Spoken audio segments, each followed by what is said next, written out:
Assalamualaikum warahmatullahi wabarakatuh, salam pencerahan. Apa kabar pemirsa dimanapun Anda berada? Berita TVMU kembali hadir di hadapan Anda dengan sejumlah informasi yang cerdas dan mencerahkan, diantaranya adalah adanya evaluasi mengenai 22 lembaga non-struktural, arti pahlawan di mata para pelajar, dan pameran tokoh nasional Kiai Haji Ahmad Dahlan. Bersama saya Boy Aditya, inilah berita TVMU selengkapnya untuk Anda.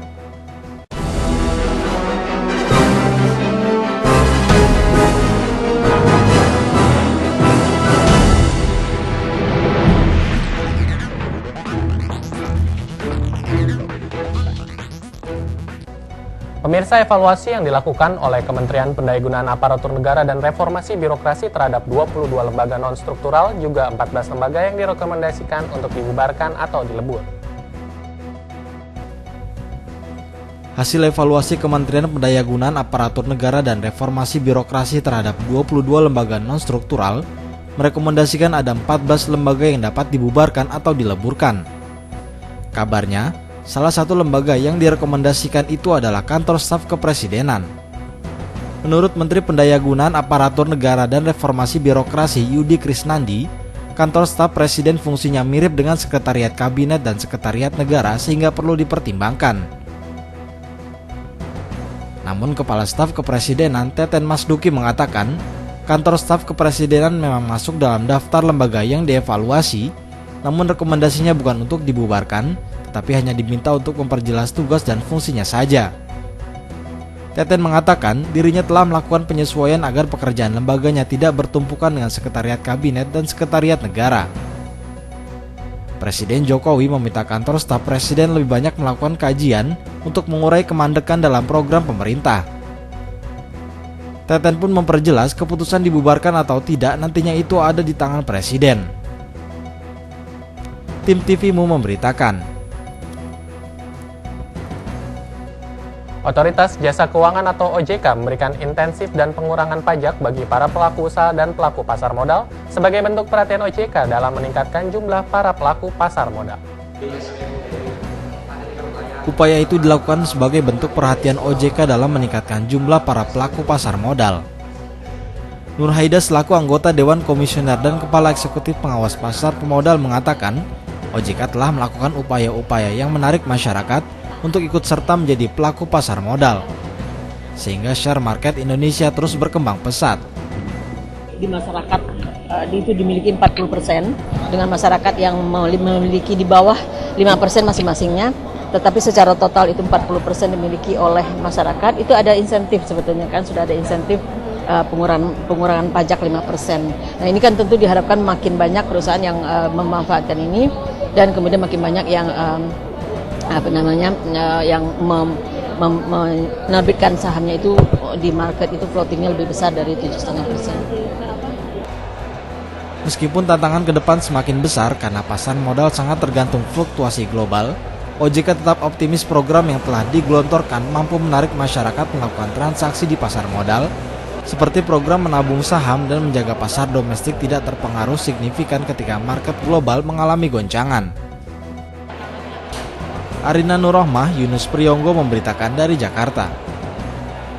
Di tengah kontroversi rencana Soeharto diangkat menjadi pahlawan nasional, Wakil Ketua DPR RI Fahri Hamzah yang juga aktivis 98 justru mendukung rencana tersebut.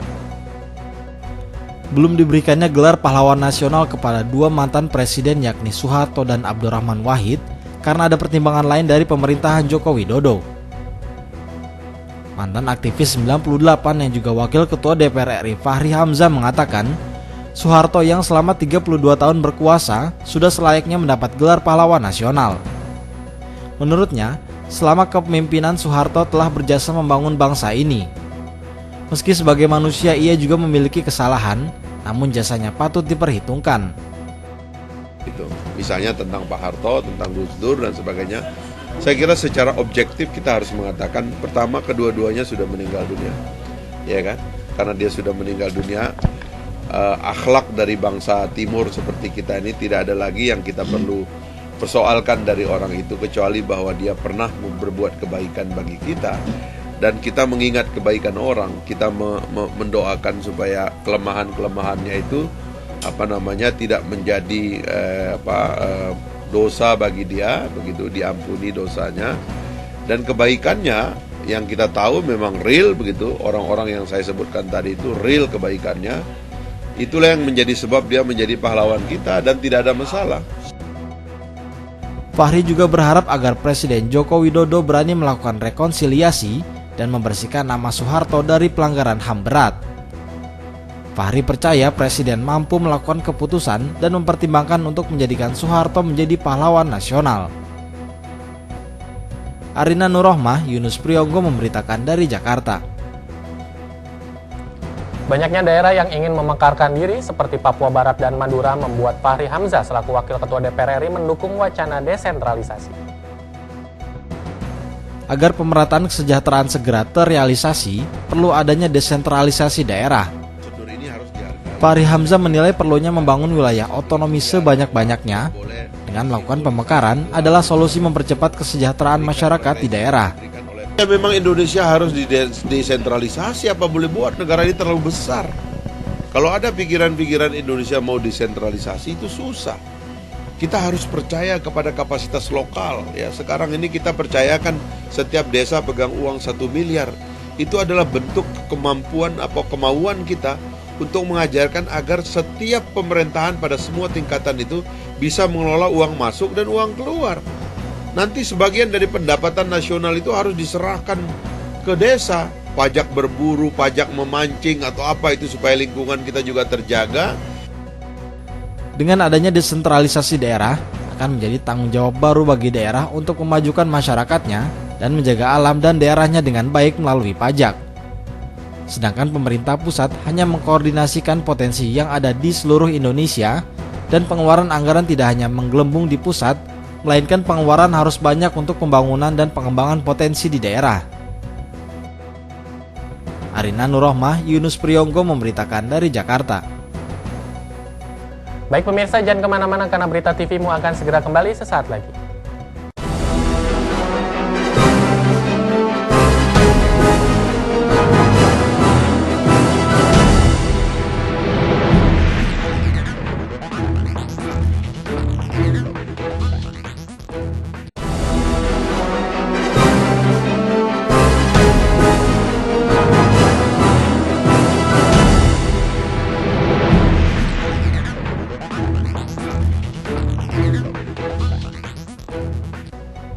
Pemirsa, terima kasih masih bersama kami dalam Berita TV-mu. Hari Pahlawan yang jatuh pada tanggal 10 November merupakan hari di mana masyarakat Indonesia memperingati jasa-jasa pahlawan dalam peristiwa pertempuran yang terjadi di Surabaya, di mana salah satunya adalah Jenderal Sudirman yang merupakan pahlawan nasional Indonesia dari Muhammadiyah. 10 November menjadi hari bersejarah bagi bangsa Indonesia. Di tanggal ini, jasa-jasa besar pahlawan nasional diperingati sebagai Hari Pahlawan. Peran besar Jenderal Sudirman saat agresi militer Belanda kedua sangat berpengaruh dengan memimpin perang gerilya di hutan dan gunung-gunung. Meski dalam keadaan sakit, Sudirman tetap memberi semangat bagi para pejuang dalam memperjuangkan kemerdekaan. Perjuangan dan tekad besar Jenderal Sudirman dalam memerdekakan negerinya menjadi contoh akan perjuangan anak bangsa akan pentingnya kemerdekaan. Sudirman ini masa mudanya di Muhammadiyah sebagai pandu HW dan kemudian menjadi guru di Muhammadiyah di Cilacap. Nah, ketika revolusi kemudian Pak Dirman ini mengikuti latihan militer yang diadakan oleh Jepang dan kemudian masuk dalam Laskar Rakyat ke BKR dan kemudian yang kemudian berubah menjadi TNI. Nah, Pak Dirman ini memperoleh pendidikan sehingga memiliki jiwa nasionalisme dan patriotisme itu ya di Muhammadiyah. Di Kepanduan Hizbul Wathan memang diajarkan supaya pandu Hizbul Wathan itu menjadi pandu atau orang-orang yang mencintai tanah air dan menjadi pembela tanah air. Dengan semangat perjuangan Jenderal Sudirman dalam memperjuangkan NKRI, diharapkan mampu membangkitkan pula semangat giroh juang warga Muhammadiyah. Isfi Iswari Nilakandi, Asrul Sabtono memberitakan dari Yogyakarta. 10 November diperingati sebagai Hari Pahlawan. Di tengah rasa nasionalisme di kalangan pelajar yang semakin menurun, apakah mereka masih mengenal para pahlawannya? Mari kita simak liputan selengkapnya. Pahlawannya Soekarno, Bung Hatta, Muhammad Yamin, terus Insinyur Juanda, terus Tuanku Imam Bonjol, Ngurah Rai,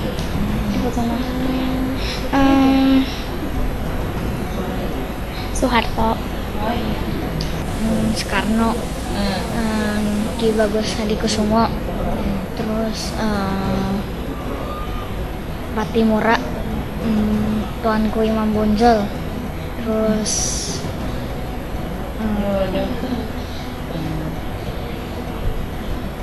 Kiai Haji Ibrahim, terus Kiai Haji Mas Mansur. Muhammadiyah sebagai organisasi Islam terbesar selalu menerima kunjungan dari para tokoh bangsa dan juga delegasi negara-negara sahabat. Kali ini para tuan guru atau ulama Malaysia berkunjung untuk membahas mengenai peningkatan perkembangan umat Islam di dunia bersama Muhammadiyah. Para ulama atau kiai Malaysia berkunjung ke pimpinan pusat Muhammadiyah. Selain silaturahim, para ulama ini juga ingin bertukar pendapat dan pengalaman mengenai peningkatan perkembangan umat Islam di dunia. Abdul Khalid Ibrahim juga menyampaikan dengan adanya silaturahim ini, kita mengetahui apa yang harus dilakukan untuk meningkatkan ukhuwah Islamiyah dan mengatasi masalah keumatan. Tujuannya ialah supaya kita dapat bertukar pendapat dan pengalaman bagaimana kita dapat menyatukan ummah di Nusantara. Beliau juga akan dapat memahami keinginan rakan-rakan daripada Muhammadiyah bagaimana pembangunan ummah di negara-negara Islam dapat dipertingkatkan. Selain pada Muhammadiyah, para ulama Malaysia ini juga sudah bersilaturahim dengan Ikatan Cendekiawan Muslim Indonesia atau ICMI dan Nahdlatul Ulama. Abdul Khalid mengatakan, perkembangan Muhammadiyah yang ada di Malaysia juga baik. Di sana para kader memperkenalkan syariat Islam dan saling terbuka dengan masyarakat. Rizky Nurul Ilmi, M. Surya Saputra memberitakan dari Jakarta. Pemirsa, berbagai macam produk dan budaya Indonesia yang sangat beragam membuat negara tetangga pun sempat mengakui salah satu produknya. Namun jika dilihat dari sisi positifnya, perkembangan produk dan budaya negara harus dipromosikan sehingga semua negara dapat menikmati hasil produk dan budaya masing-masing. Produk dan budaya Indonesia sangatlah beragam, sehingga tak heran jika ada negara sahabat yang meniru bahkan mengakui beberapa produk Indonesia. Tetapi kita perlu lihat positifnya, agar setiap produk dan budaya negara hendaknya dipromosikan sehingga tidak disalahgunakan dan bisa dinikmati negara-negara lain.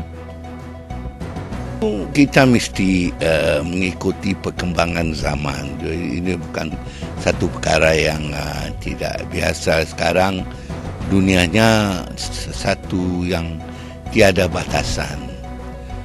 Apa yang baiknya ialah Malaysia dan Indonesia mengadakan satu persepakatan ataupun persepahaman bagaimana dengan kekuatan dan keupayaan kita semua meneroka membawa barang-barang kita untuk digunakan seluruh dunia. Jadi tidak ada perbezaan. Jadi sudah tentulah kecantikan batik Indonesia akan menarik minat bukan saja orang di Malaysia tetapi di Thailand, di Eropah, di Amerika. Dengan adanya promosi produk dan budaya, negara juga dapat meningkatkan perdagangan dunia. Rizky Nurul Ilmi, M. Surya Saputra memberitakan dari Jakarta. Pemirsa, jangan kemana-mana karena Berita TVmu akan segera kembali sesaat lagi.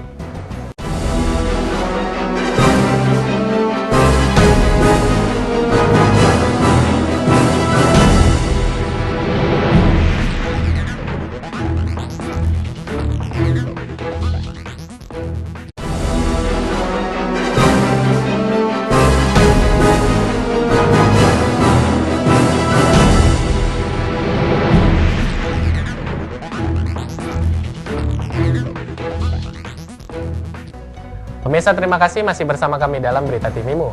Indonesia mempromosikan sejumlah destinasi dan paket wisata halal di Malaysia. Promosi ini sebagai upaya menjaring lebih banyak lagi pelancong dari negeri jiran. Perlu diwariskan kepada kaum muda. Semangat kepahlawanan ini menjadi bekal bagi kaum muda yang akan memimpin negeri ini di masa depan. Demikian yang disampaikan Ketua Umum Peringatan Hari Pahlawan Nasional 2015, sekaligus Ketua Ikatan Keluarga Pahlawan Nasional Indonesia Bambang Sulistomo.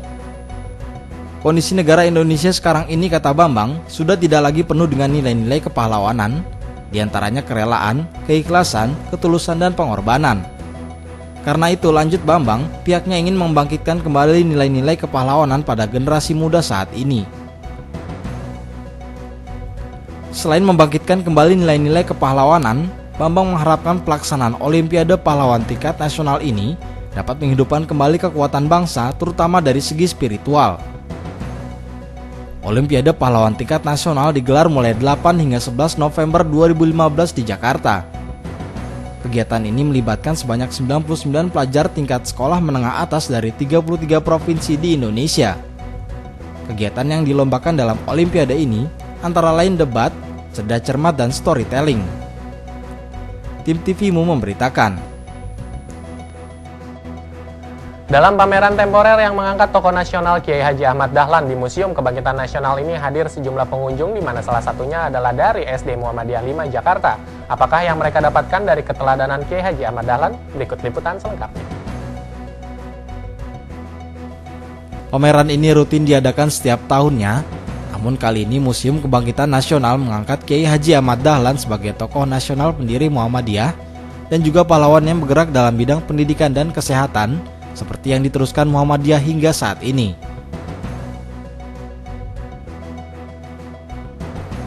Juniawan Dahlan selaku ketua pameran tokoh nasional ini pun mengatakan banyak keteladanan yang dapat diambil dari sosok Ahmad Dahlan.